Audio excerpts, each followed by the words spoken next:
Якутск может оказаться на 200 лет старше. Во время строительства бульвара Учителя археологи раскопали артефакты. Найденная керамическая посуда датируется 15 веком.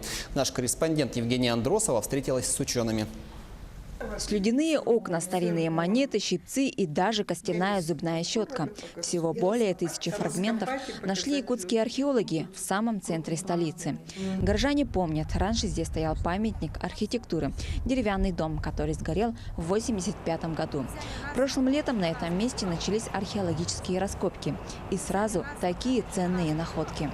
Первая находка – это был фрагмент керамики. И, в общем-то, в материалах археологических раскопок керамика и оказалась самым массовым материалом. То есть больше всего здесь обнаружено именно фрагментов разнообразной керамики.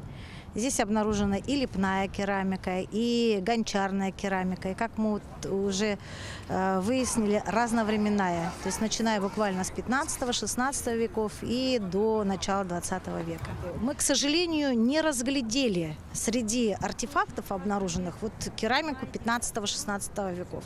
То есть это открытие было уже сделано в лабораторных условиях, и обратила на это внимание Екатерина Алексеевна Строгова. Она как раз заметила, что не совсем типичны для русской керамики некоторые фрагменты, которые обнаружены нам. И мы показали это специалистам, которые у нас именно специализируются на кулунатарской культуре, и они подтвердили, что да, это действительно материал 15-16 века. То есть открытия могут быть сделаны и в лабораторных условиях.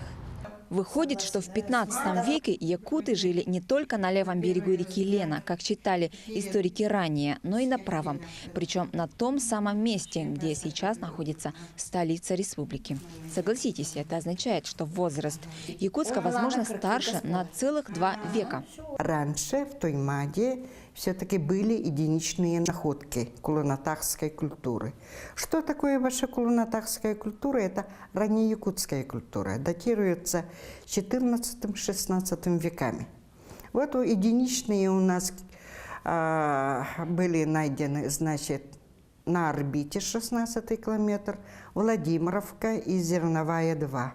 Открытия были сделаны Виктором Михайловичем Дьяконовым. И вот вдруг у нас в центре города. В целом этот памятник имеет очень большое значение. Во-первых, для изучения происхождения якутского народа и формирования его культуры. Ну и во-вторых, конечно, это имеет большое значение для исследования истории города Якутска. Говорит ли это о том, что официальная дата основания Якутска, возможно, изменится? Безусловно, археологическая находка внесет свои коррективы в историю города.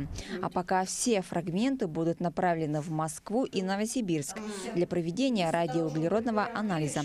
Евгения Андросова, Владимир Павлов, Якутск.